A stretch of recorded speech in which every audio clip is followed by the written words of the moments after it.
வணக்கம் மக்களே. இன்றைக்கி நம்ம என்ன பார்க்க போகிறோம்னா, நாம் எப்போதும் வாழ்வில் நம்பிக்கை இழக்கக்கூடாது. அதை பற்றி தாங்க. இதுக்கு ஒரு சின்ன ஸ்டோரி தாங்க. ஒரு சிறுவன் என்ன செஞ்சுருக்கான், ஒரு 4 மெழுகுவர்த்தியை பொருத்தி வச்சுட்டு நம்ம படிக்கணும்னு நினச்சிட்டு 4 மெழுகுவர்த்தியை பொருத்தி வச்சுட்டு போயிருக்காங்க.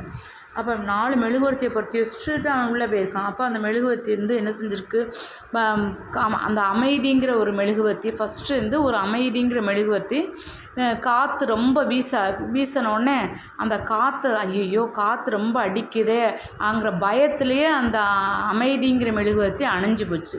2வது அன்புங்கிற மெழுகுவர்த்தி என்ன செஞ்சிருச்சு, காற்று அதிக வீசினோடனே அந்த காற்றை எதிர்கொள்ளாமல் அதுவும் அணைஞ்சிருச்சு. 3வது மெழுகுவர்த்தி என்ன செஞ்சுருக்கு, அதுவும் காற்றோட வேகத்தில் அணைஞ்சிருச்சு. இப்போ 4வது மெழுகுவர்த்தி என்ன செஞ்சுருக்குன்னா, 4வது மெழுகுவர்த்தி பயங்கரமாக அந்த காற்றோடு போராடி அது ஜெயிச்சிருச்சு. அது தீபம் எரிஞ்சுக்கிட்டே இருந்திருக்கு அந்த காற்று. உடனே அப்பா சிறுவன் உள்ளே பார்க்க வந்திருக்கான்.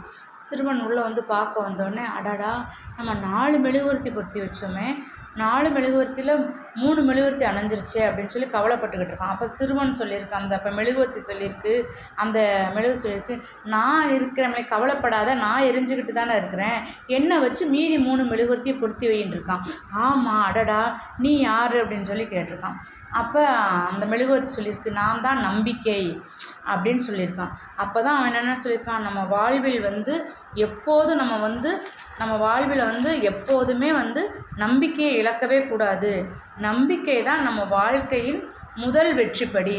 எப்பயுமே எதையும் சாதிக்கணும்னு நினச்சா நம்ம சாதிச்சிருவோம் அப்படிங்கிற ஒரு மனப்பக்குவம் நமக்கு வந்துடணும். அந்த மனப்பக்குவம் வந்தாலே நம்ம வாழ்க்கையில் வெற்றிக்கு சமமாக எதையுமே இதை இப்படி பண்ண முடியுமான்னு நினைக்கிறத விட செஞ்சு காட்டுவோம் அப்படிங்கிறது நம்ம வாழ்க்கையின் வெற்றி.